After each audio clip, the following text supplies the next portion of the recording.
Ipriang sa bahaya pibaro kiparalok kiparajor sa sisin sa kisawayom. Haden ba Mbappe ula penjalan ya ke kontrak bat ke PSG mentaus nem. Ula kelalong sendon orang ya kai bah jingse utama ke partai haden ba ula kamai hadu 1 million pau tang hakasita yo balada penkela saka pisa India kalong hadu kendai kelul san pau san lak nyau pau hajar san pau lai tingkah. Laban penken mawang ne baden bau Mbappe ula penjalannya ke kontrak bat ke PSG. Ki media kila keno baka pisa kadai ke bala penlong ya Mbappe ban pentemai ya ke kontrak bat ke PSG. Ka bau Mbappe ula kentai ya kani kamaden habala interview ya daka BFM TV. Henry lada pay ya ka baidong ju imat ka pisa ka driver ba sisya ya Mbappe bandang ne ha PSG.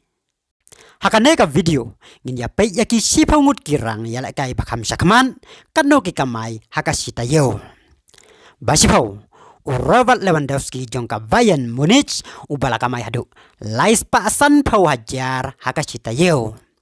Bakandai Anton Griezmann ka Barcelona ubadan mentada ka lon Atletico Madrid.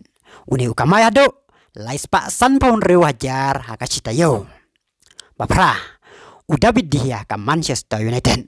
Udia ubadai ukol ka Manchester United ukamai hadu lais pa anyau pusan hajar hakasita yo. Banyo Erling Haaland ubadang supen yaso sa ka Manchester City naka Dortmund une kamai hadu lais pa anyau pusan hajar hakasita yo. Banreu Cristiano Ronaldo ka Manchester United. Ronaldo kamai lais pa prapusan hajar hakasita yo. Basan Kevin De Bruyne ka Manchester City.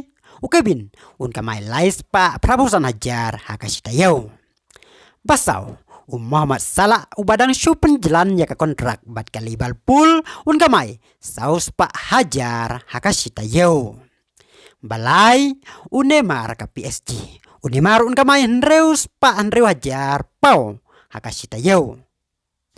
Bar Lionel Messi hakasamoy baladep Messi udai ubala kamai bontam hakasita yo da kendais pa Andreu pau hajar hakasita yo. Henry da ka jingsoy penjalan ka PSG ya ke kontrak Mbappe menta Mbappe ula kene ya ke kerdan banongkong kum orang ya la kai bah jingse utam hakasita yo.